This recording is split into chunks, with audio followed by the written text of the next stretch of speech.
Bonjour à tous, très heureuse de vous retrouver pour la quotidienne du 10 mai. Au sommaire aujourd'hui, en actu, à Prangin, une dite valse des employés et la bus 805 qui interroge les conseillers. On en revient avec le municipal en charge des services, Jean de Wolf. On parlera également sport, on recevra sur le plateau le BBC Nyon, retour sur la saison. Et en culture, on monte sur scène avec la troupe Le Carousel. De ton côté, Alexandre, où est-ce que tu nous emmènes aujourd'hui ? Salut Andrea, je suis à la salle communale de Féchy où se déroule tout le mois de mai le spectacle de la fête des vignerons de la Côte. C'est la deuxième du nom et je suis en compagnie de Yvan Barbet à ma droite qui est donc le président de cette fête des vignerons de la Côte, puis René Falquet qui est le compositeur de ce spectacle. Bonjour messieurs. Bonjour. Alors vous êtes avec moi pour parler forcément de ce spectacle qui rencontre déjà un très franc succès avec les premières représentations qui ont eu lieu le week-end passé. Donc, on va détailler un peu qu'est-ce que c'est cette fête des vignerons de la Côte et puis qu'est-ce que c'est ce spectacle. Donc, à tout à l'heure. À tout à l'heure, Alexandre. En actu, on s'intéresse aujourd'hui à Prangin avec tout d'abord un postulat du conseiller Sébastien Rumlet intitulé « Bus 805 assez de fatalisme ». Ensuite, on passera aux questions des ressources humaines avec une interpellation intitulée « Valse des employés communaux ». Que se passe-t-il? On en parle avec le municipal en charge de ces services et de ces dicastères, Jean de Wolf. Bonjour. Bonjour. Merci beaucoup d'être avec nous. Alors, on va commencer avec les bus, si vous le voulez bien. C'est vrai que c'est un postulat qui a déjà fait son aller-retour avec la municipalité, qui est donc revenu aujourd'hui. Une analyse qui avait été transmise notamment au TPN pour discuter de cette question. Le conseiller demandait à ce qu'une ligne double soit aujourd'hui proposée à Prangin, une qui passerait par le nord, une par le sud, qui éviterait une boucle qui fâche aujourd'hui certains Pranginois. Il a été fait donc rendu un rapport, le rapport 10.805. Les TPN disent ne pas pouvoir rentrer en matière. Pourquoi ? Alors, ils ne disent pas tout à fait ne pas pouvoir rentrer en matière. Ils disent techniquement, financièrement, c'est une option qui est valable. La raison pour laquelle eux ne recommandent pas, ce n'est pas leur décision, hein, c'est quand même la nôtre, eux ne recommandent pas de ne pas aller dans cette voie-là, c'est qu'en fait, cette ligne de bus sert à deux choses. Elle sert d'abord à offrir aux gens qui n'ont pas de véhicule et de moyens de locomotion privés la possibilité de se déplacer, d'aller et venir vers Nyon, entre Nyon et Prangin. Mais elle sert également à convaincre des gens de ne pas prendre leur véhicule privé s'ils en ont un et d'utiliser les transports publics. Si on pousse la logique telle qu'elle était proposée, on va en fait rendre un bus qui est actuellement au quart d'heure, certes lent, mais quand même au quart d'heure, en un bus à la demi-heure sur une grande partie de la commune. Et le résultat, c'est qu'on va très certainement perdre des usagers. Et donc, on va renvoyer des gens sur la route. C'est cette raison-là qui nous a poussé la municipalité, mais en accord avec les TPN, à ne pas retenir cette option. Ouais, vous avez mis le doigt sur la lenteur du trajet. C'est vrai qu'aujourd'hui, c'est ce qui peut embêter les Pranginois. On nous dit, finalement, c'est plus vite de marcher que de prendre le bus. Alors, ça dépend dans quel quartier vous vivez. Et ça dépend si on est sur un trajet aller-retour. Ce qui est effectif, c'est que la boucle, à l'époque, quand je dis à l'époque, je parle d'il y a un temps où je n'étais pas à la municipalité, bien avant, la boucle faisait environ 22-23 minutes pour partir de la gare de Nyon, traverser le village et revenir à la gare de Nyon. Aujourd'hui, elle en fait à peu près 30. Donc, effectivement, on a rajouté 8 minutes à peu près, à la minute près, je ne saurais pas vous dire, mais c'est cet ordre de grandeur, sur la boucle. Donc, effectivement, il est plus lent qu'avant. Mais ceci est valable pour 80% à peu près des usagers. Les 20% restants, eux, n'avaient simplement pas de bus avant. Ils avaient un bus à l'heure, mais pas de bus au quart d'heure. Donc, on demande effectivement un sacrifice à la population pour permettre à l'ensemble de la population de bénéficier d'un bus au quart d'heure. Ouais. C'est ça la question. Si on veut revenir sur ce choix, eh bien, ça impliquera qu'on devra soit enlever le bus au quart d'heure à une partie du village, soit investir dans une nouvelle ligne, ce qui évidemment... Ouais, on va revenir sur ces choix, si vous le voulez bien, Monsieur De Wolf, parce que c'est vrai qu'aujourd'hui, cette question, du coup, a notamment été posée suite au postulat de Monsieur Sébastien Rumlet. On va l'écouter et on revient tout de suite après. Alors, moi, je suis évidemment déçu du revirement de la municipalité. Donc, j'entends les arguments qui sont mis dans sa communication. Pour moi, de facto, donc l'argument qui est avancé, c'est que les gens vont peut-être perdre les habitudes de prendre le bus parce que ceux qui seraient dans les deux boucles seraient avec un bus à la demi-heure. Pour moi, cet argument ne tient pas parce que de toute façon, une bonne partie du village prend de toute façon le bus soit à l'arrêt gare, soit ici au temple. Et selon la proposition que l'ancienne municipalité avait faite, le bus à ces deux endroits serait de toute façon au quart d'heure. Donc pour moi, l'argument que les gens cesseraient de prendre le bus parce que les lignes seraient coupées en deux n'est pas valable. Et par contre, je reste convaincu qu'au contraire, on gagnerait des utilisateurs car le temps de parcours serait largement réduit. Moi, je reste convaincu en tout cas que la situation actuelle a beaucoup de défauts. Il y a des gens qui en souffrent très peu. Donc c'est sûr que plus on est du côté de Nyon, plus on a un bus qui va vite avec un parcours rapide. À l'autre côté du village, on a un temps de parcours entre matin et soir d'à peu près une demi-heure. Moi, je suis convaincu qu'on peut faire mieux que ça et j'attends de la municipalité qu'ils viennent avec un projet autre que l'actuel.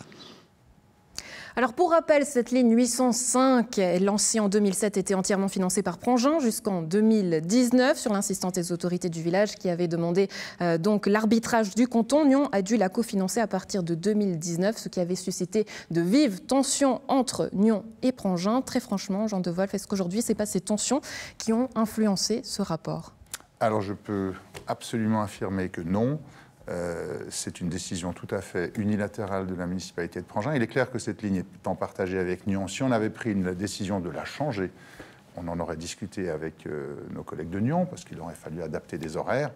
En revanche, ce n'est pas du tout une décision pour laquelle nous avons reçu la moindre pression ou la moindre influence directe ou indirecte de la ville de Nyon qui s'est tenue tout à fait à distance de cette discussion. Oui, voilà qui est dit. Tout de même, pour revenir justement sur l'attractivité de la mobilité, quand on entend ce conseiller qui dit que c'est un revirement de la situation, quelque part un retour en arrière et qui attend aujourd'hui quelque part une solution de la municipalité, vous en avez évoqué quelques-unes. Est-ce qu'il sera possible de faire quelque chose? Alors, il y a 4 possibilités. Il n'y a pas un nombre de possibilités infinies. La première possibilité, c'était la solution qu'on avait envisagée. Ouais, celle qui vous séduit le plus, peut-être? Alors, historiquement, cette solution en pétale nous l'avait écartée, alors que je la trouvais sympathique au moment où elle avait été présentée. Une autre solution, c'est de faire tourner les bus dans l'autre sens. Ceci a l'avantage que la majorité de la population serait plus vite à la gare le matin. En revanche, elle mettrait plus de temps pour revenir le soir à la maison. C'est une autre possibilité. La troisième, c'est de redessiner complètement la ligne. Et dans ce cas, en la regardant un petit peu, on abandonnerait certains quartiers. Et ça, c'est vraiment pas une décision facile à prendre de ce côté-là. La quatrième, qui serait de construire carrément une nouvelle ligne, c'est-à-dire d'avoir 2 lignes complètement séparées. Et évidemment, là, il y a un problème de financement. Les transports publics sont quelque chose qui coûte la très question cher. va se reposer évidemment au niveau des finances. Si vous le voulez bien, j'aimerais qu'on passe à une autre affaire, c'est celle des ressources humaines, avec l'interpellation de Madame Cavarnia Deblu, intitulée « Valse des employés communaux ». Que se passe-t-il? On l'écoute.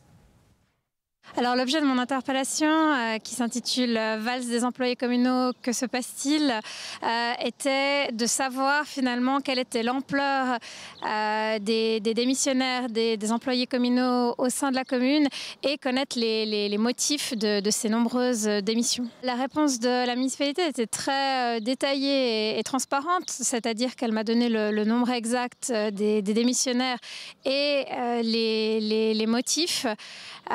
J'en suis satisfaite de ce point de vue-là. Maintenant, il y a une mesure qui a été annoncée, notamment une enquête de satisfaction auprès des employés communaux. Et avec mon groupe politique, on va rester attentif aux suites données et à voir s'il n'y a pas d'autres démissions. Parce que nous, on suspectait peut-être des soucis de management. Il semble que ça ne soit pas le cas, mais on va rester attentif. Dans sa réponse, la municipalité parle de 3 départs, 3 employés fixes qui ont donné leur démission début juillet 2021, puis 2 employés fixes qui ont démissionné pendant la période d'essai. Jean de Wolf, ça fait quand même beaucoup plus que la législature précédente. Est-ce que les motifs ont un lien avec un problème de hiérarchisation? Alors, pour les avoir analysés, les 5 cas, ce sont 5 cas qui sont différents. Je ne suis pas dans la tête des gens, mes collègues et moi ne sommes pas dans la tête des collaborateurs. Donc, quand on fait un entretien de sortie, on ne peut que se baser sur ce que les gens nous disent. Ce qu'ils nous ont dit, c'est qu'ils avaient des opportunités qui étaient plus intéressantes ailleurs. Pour certains, une promotion même. Nous avons un cas d'une personne qui nous a dit que le travail n'était pas ce qu'elle attendait. Donc, elle a pris la décision, encore en période d'essai, de ne pas poursuivre l'aventure. Nous n'avons pas vu quelque chose de systémique de ce point de vue-là. Mais je remercie Mme Carvagna-Deblu de son interpellation parce que ça nous permet toujours de nous poser des questions, de recevoir ce genre d'interpellation. Et il est évident qu'on va continuer à monitorer la satisfaction de nos collaborateurs. Ouais, vous allez d'ailleurs faire une enquête, justement. Ça veut dire quoi? Qu'est-ce que vous allez cibler précisément? Alors écoutez, il est encore un petit peu tôt pour le faire. Nous n'allons pas la faire tout de suite. Pour une raison simple, nous sortons d'une migration informatique de l'ensemble du matériel informatique de la commune. Donc évidemment, si maintenant nous faisions une enquête à ce stade, ce qui ressortirait, c'est que les gens sont fatigués de la migration informatique. Mais ça ne nous dirait pas grand-chose sur le reste de l'ambiance au sein du personnel de la commune. Donc nous allons le faire plutôt à l'automne. Il est évident qu'une enquête, en général, on essaye de comprendre les éléments de dissatisfaction des collaborateurs, on essaye de comprendre surtout les trends. Et comme c'était quelque chose qui ne se faisait pas par le passé, très souvent, la première enquête ne nous apprend pas grand-chose. Mais ensuite, le fait de le faire de façon systématique, année après année, nous permet de déceler des trends. Ouais, c'est vrai qu'il y a beaucoup de choses qui ne se faisaient pas, hein, vous le dites. Hein. Il y a pas mal de changements aussi avec cette nouvelle législature qui a mis sur pied une politique salariale, qui revoit aussi le cadre réglementaire vieux de 10 ans en matière des ressources humaines. On peut s'empêcher finalement de faire le parallèle avec la crise administrative qui se passe à Nyon. On entend la conseillère dire qu'il y a un cas de suspicion, de soucis de management. Est-ce que du coup ça vous inquiète ? Écoutez, on a eu des retours, des entretiens de collaborateurs qui ont redémarré cette année. Ils avaient été interrompus pendant la période Covid. Ce n'est pas ce qui est ressorti de ces entretiens. Donc, je ne peux pas l'exclure. Je ne suis pas dans tous les services. Mais à ce stade, nous n'avons pas détecté de cas qui sont liés à ça. Je ne ferai aucune comparaison, aucun commentaire évidemment avec ce qui se passe chez notre grand voisin Nyon. Chaque situation est différente. Ouais, on voit ce qui fonctionne très bien, c'est la transparence. Hein. Votre conseiller François Croul avait déjà évoqué ce turnover. Il y avait eu un rapport aussi de la COGES avec des questions qui sont dites restées sans réponse. Pourquoi ? Alors, la COGES va se réunir cette année. Je ne faisais pas partie de la municipalité précédente qui a traité du dernier rapport de gestion, donc je ne peux pas commenter par rapport à ça.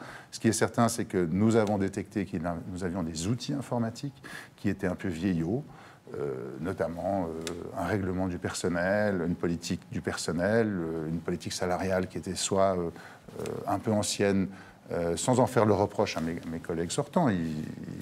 Pour eux, ces outils avaient bien servi pendant des années. Évidemment, une nouvelle équipe arrive et souhaite revoir ces outils. L'enquête de satisfaction ne faisait pas partie des outils. C'est quelque chose que je souhaite rajouter. C'est logique, quand il y a une nouvelle équipe, qu'on arrive avec une vision neuve et qu'on arrive avec des nouveaux outils. Ouais, des outils qui pourraient peut-être aujourd'hui rassurer les conseillers. Jean De Wolf, municipal à Prangin, merci beaucoup d'avoir été avec nous. Excellente journée à vous. Merci. Alexandre, on retourne à toi, toujours dans les coulisses. Montre-nous, qu'est-ce qui se passe? Est-ce que les gens sont costumés ou même pas?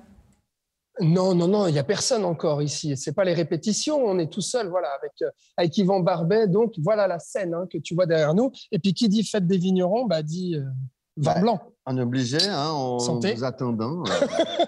Alors, dites-nous, vous êtes victime de votre succès, j'ai l'impression, parce qu'il y a 15 représentations au mois de mai.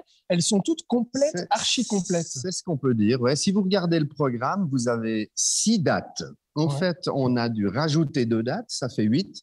Et puis, on a vendu le spectacle 7 fois à titre privé. Ouais. Voilà. Bon, donc, ça fait 15, mais on va s'arrêter là. Ah, c'est vrai. Il n'y en aura pas des supplémentaires. Il n'y en aura pas d'autres. Vous pouvez essayer d'appeler, ce n'est pas possible.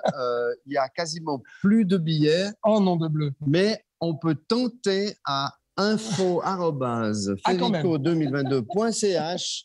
On peut tenter quelque chose et peut-être 1 ou 2 billets seront attribués. Bon, alors on va parler de cette fête des vignerons de la Côte. C'est la deuxième du nom. La première est née en fait en 1955.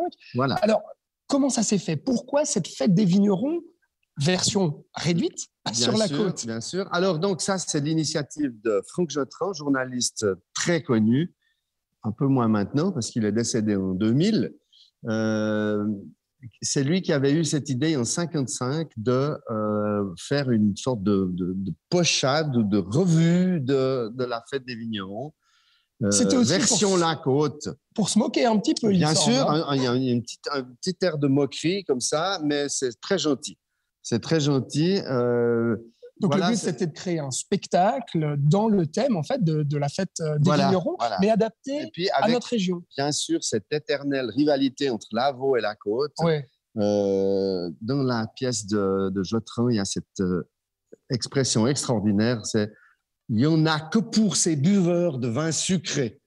Il parle bien sûr des vignerons de l'Avaux. Mais alors, c'est drôle parce que je vous ai lu en interview, Yvan Barbet, vous avez dit que les vignerons de l'Avaux eh bien, ont la réputation d'être un peu plus snob, un peu plus... Oui, alors il y a la confrérie, ces célèbres coteries comme ça, et puis bon, ça a un petit peu changé. Il faut bien le dire, maintenant les vignerons de la côte n'ont pratiquement plus le complexe du Lavaux, mais quand même, Gérard Demière, le metteur en scène, disait ceci, il disait c'est un peu la même chose que chez les comédiens entre Lausanne et Paris. C'est-à-dire les comédiens lausannois ont le complexe de Paris. Donc, il faut monter à Paris pour être célèbre. Alors, dans les vins, il faut aller à l'Avaux pour boire du bon vin, ce qui est évidemment tout à fait faux. Alors, qu'est-ce qui définit les vignerons de la côte, selon vous? Alors, quelques caractéristiques, mais c'est les mêmes vignerons que partout, de toute façon. Hein. Ça veut dire c'est-à-dire c'est des bons vivants.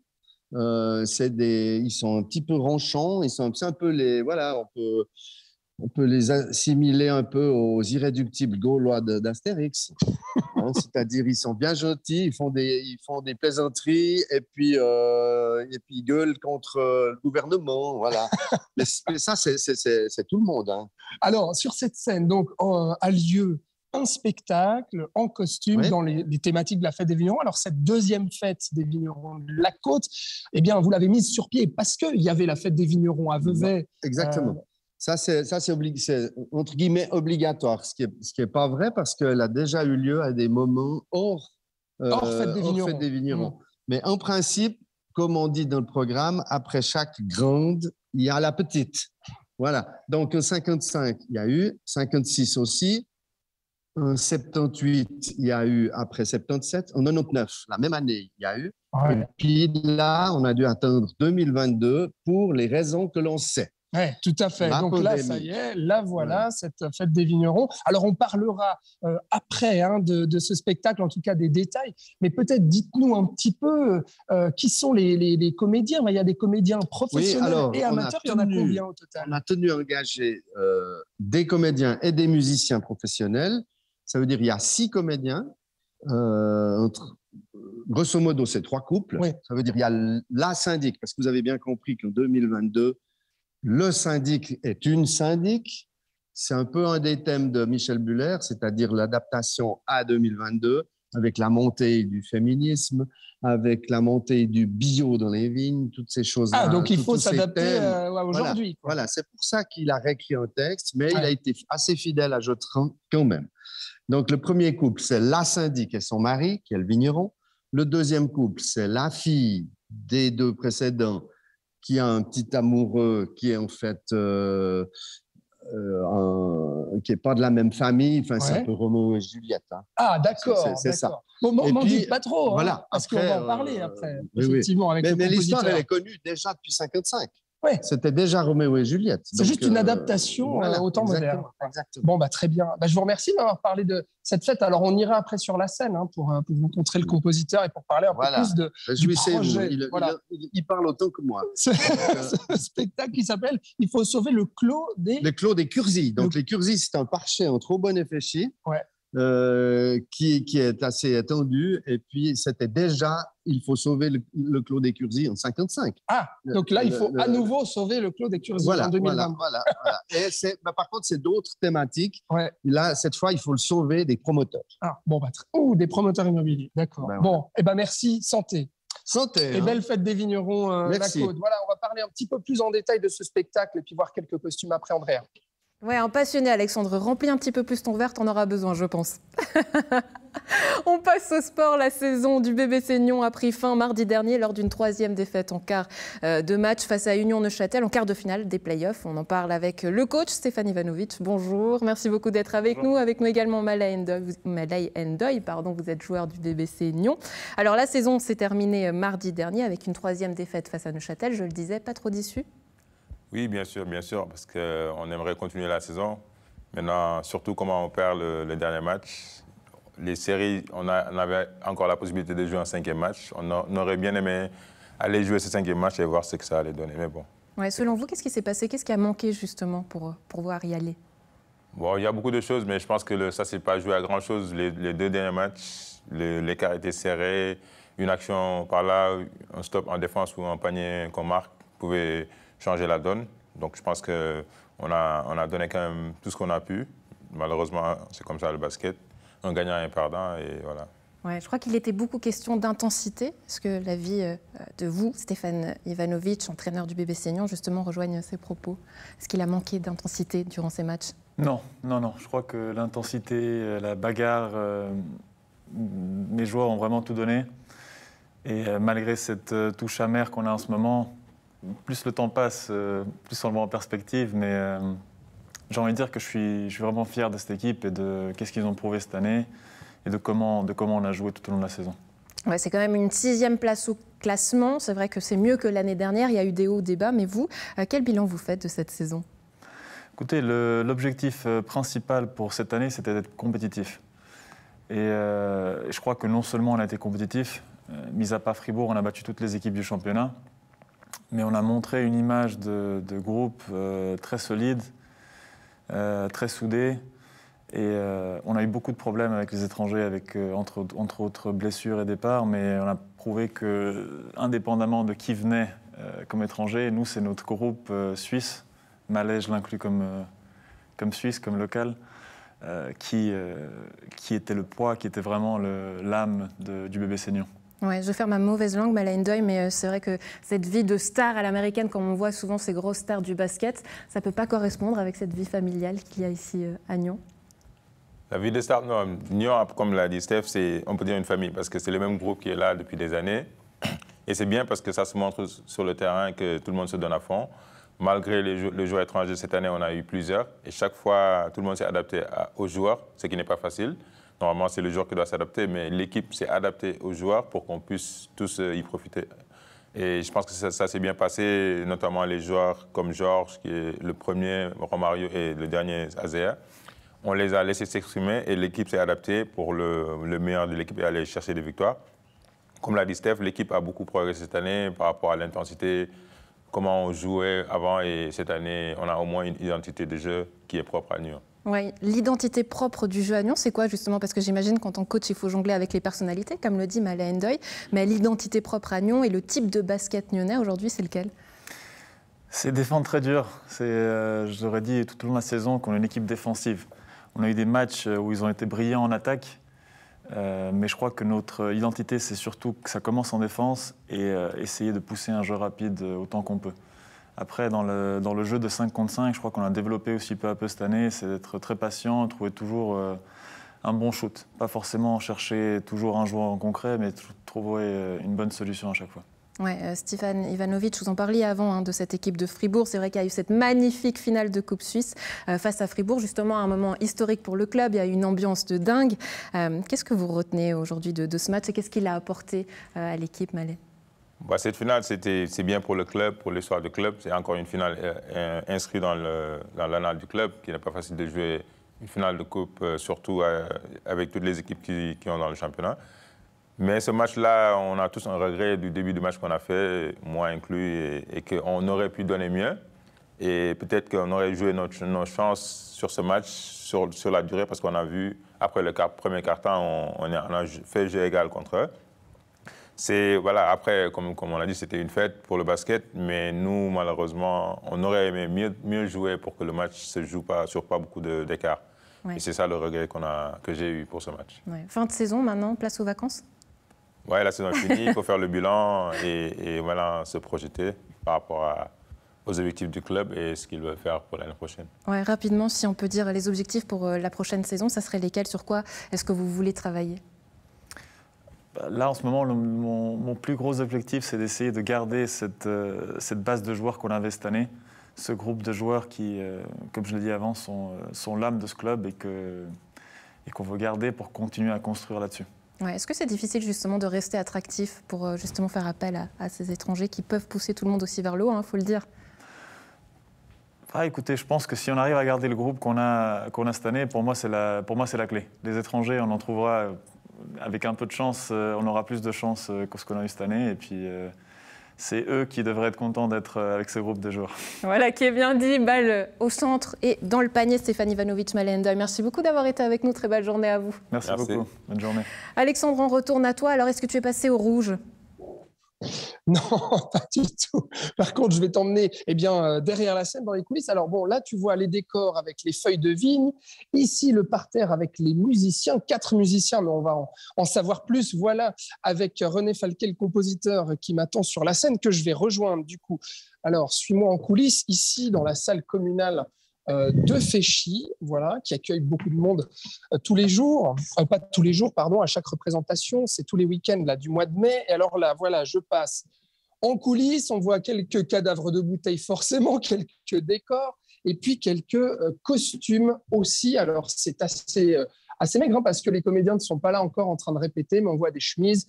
J'ai vu aussi des chemises de bûcherons, de vignerons, enfin plein de choses. Et là, je passe sur le petit passage pour vous rejoindre, monsieur René Falquet. Oui, merci d'être avec moi. C'est très gentil. Alors, pour parler de ce spectacle, du coup, alors on a compris que ça parlait de Roméo et Juliette dans les vignes de la côte, globalement. Un peu, oui. Comment vous avez rejoint ce projet en tant que compositeur et quel a été votre travail ?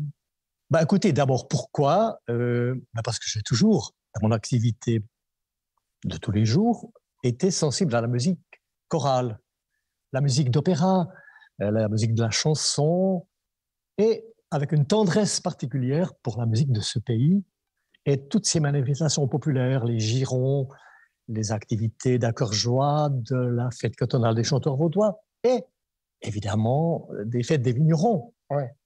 Et tout mon bagage, enfin une partie de mon bagage musical est nourri de ces sonorités, de ces accords, de ces mélodies, des grandes fêtes des vignerons, surtout, je dois dire, certains passages de celle de 27, de celle de 55, et évidemment, j'ai pris connaissance de cette nouvelle version. Ouais. Pardon ? De cette nouvelle version en 2022. Ah oui, alors, bien entendu, la dernière. Et alors, vous travaillez sur le texte ou bien vous faites la musique avant le texte ? Non. Alors, évidemment, c'est immédiatement le texte. D'accord. Et c'est le texte qui me dicte des mélodies. Il y a les ambiances aussi dans le synopsis, mais là, le texte de Buller est parfait. Il y a du rythme et les mélodies, elles viennent assez vite. Le problème, évidemment, c'est de développer et puis c'est de créer une ambiance. Ouais. Je veux qu'il y ait un caractère. Et quand vous avez, par exemple, un couple d'amoureux qui ont 20 ans et qui s'aiment en secret, alors, qu'est-ce que je vais faire ? Ah oui, dites-moi. Alors, qu'est-ce que je vais faire ? Eh bien, d'abord, Buller a prévu qu'il y aurait un rap. Parce qu'à un moment donné... d'accord. Pour être vraiment moderne. Alors, mais c'est pour moi qui l'ai fait. Mais j'ai dit, d'accord, un rap, pourquoi pas ? Et le texte est très bien. Et une des chanteuses professionnelles aussi m'a dit, René, si tu veux, je m'occupe du rap. Mais tu mets des instruments ? Oui, je m'en occupe. Et le rap, on va dire, Falquet, c'est formidable, il fait un rap, il est classique, il fait... Non, ce sera grâce à Lauriane Cherpillon. Alors, les instruments, quels sont-ils ? J'ai dit avant, il y a 4 musiciens. C'est quoi les instruments ? Alors, l'instrument central, c'est l'accordéon. Pour ceux qui connaissent bien la musique classique, je dirais que le rôle de l'accordéon, là, c'est le rôle de l'orgue ou du clavecin dans les cantates de Bach ou dans les passions. Il fait tout, il suit. Et puis ensuite, il y a la basse, il y a la contrebasse, des interventions du trombone. On peut tout lui faire au trombone. Et en violon. Un violon, par exemple, que j'utilise de différentes manières. Par exemple, il y a une séquence qui est très belle. Et là, j'ai voulu qu'il y ait une émotion musicale semblable à celle qu'il y a, par exemple, dans le blé qui lève. Le sujet n'est pas le même. Blé qui lève, vous voyez, la fête de 27. Ah, mais peut-être que certains auditeurs, le blé qui lève, c'est un tube. Bon, alors, comme on n'a pas le temps d'en parler, je voulais juste terminer quand même cette interview en vous demandant, qu'est-ce que ça évoque musicalement pour vous, la vigne et les vignerons ?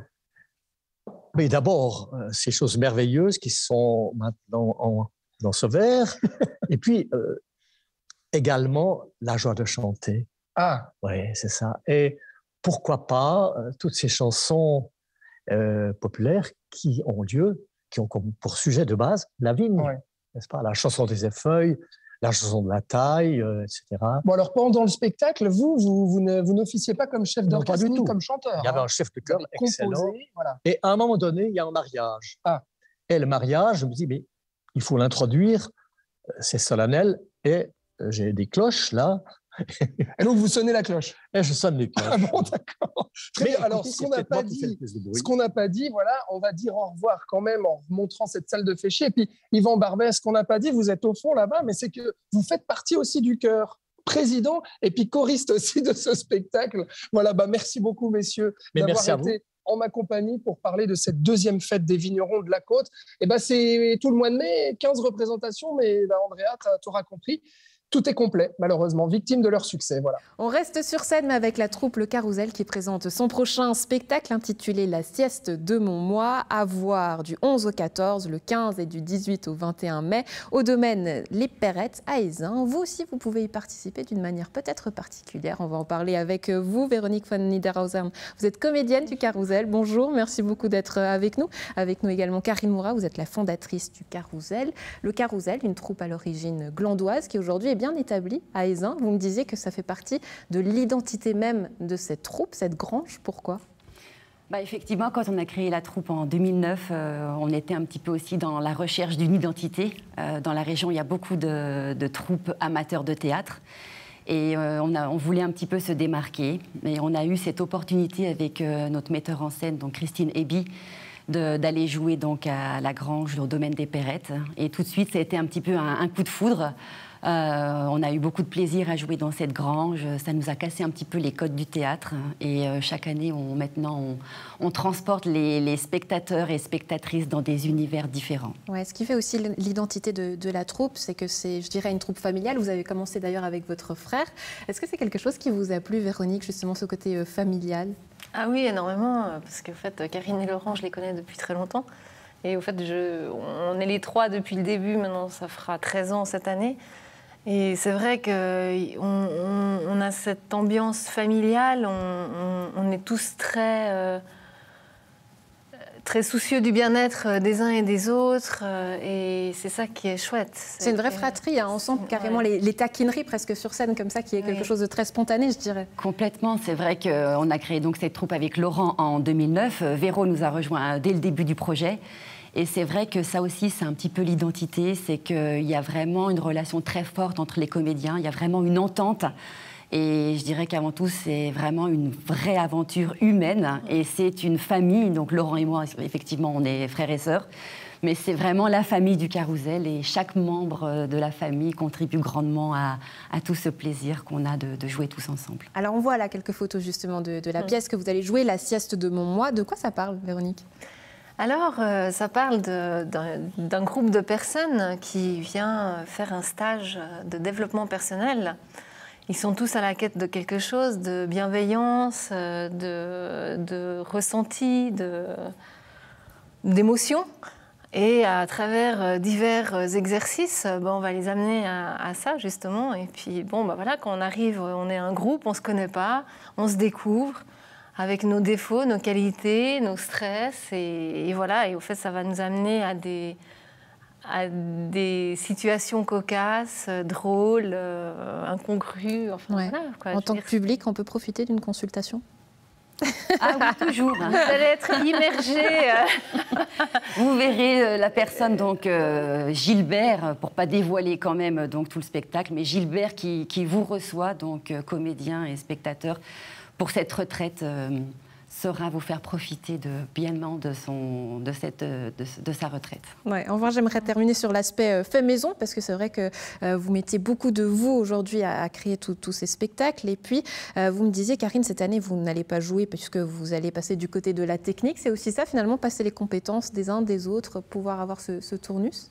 Oui, c'est vrai qu'on aime bien travailler en famille. Voilà, cette année, c'est vrai que j'ai décidé de faire une pause, voilà, pour des raisons privées. Mais je ne quitte pas la troupe, je suis proche des comédiens et Christine, la metteur en scène, m'a proposé de faire justement la technique et les lumières. Véro l'avait fait l'année passée, hein, parce que c'est vrai que même si on fait des pauses donc, dans la troupe, on reste attaché à la troupe du Carrousel. Et effectivement, ça va être une nouvelle expérience pour moi. Je vais pouvoir les accompagner, alors pas sur scène, mais les éclairer et puis être avec eux pendant toutes ces représentations. Ouais, je me souviens de vous, Corinne, qui chauffiez la salle comme ça pour mettre l'ambiance. Est-ce que vous avez des petits conseils à donner aujourd'hui à Karine? Eh ben, en fait, en tant que technique, on vit le spectacle et en fait, on oublie quelque part d'allumer les lumières, monter le son, on se fait prendre au jeu. Ou tirer des coups, ouais. Des coups de feu comme notre ancienne pièce lors de western. Non, mais je veux dire par là, c'est que on fait partie intégrante quand on a la technique de la pièce, parce que sans technique, il n'y a pas de pièce. Et chaque personne a son importance et voilà. Et c'est vrai que de savoir Karine avec son œil bienveillant, c'est un peu notre ange gardien. Et puis voilà, quoi, elle sera là avec nous et puis c'est chouette. Ouais. Tout ça à découvrir à Ézin, du côté du domaine des Les Perrettes, je vais réussir à le dire. Voilà, à voir du 11 au 14, ensuite le 15 et du 18 au 21 mai. Mesdames, merci beaucoup d'avoir été avec nous cette journée. Merci beaucoup. Merci. À la maison, un plaisir d'avoir été en votre compagnie également. On se retrouve demain. Bonne suite de programme.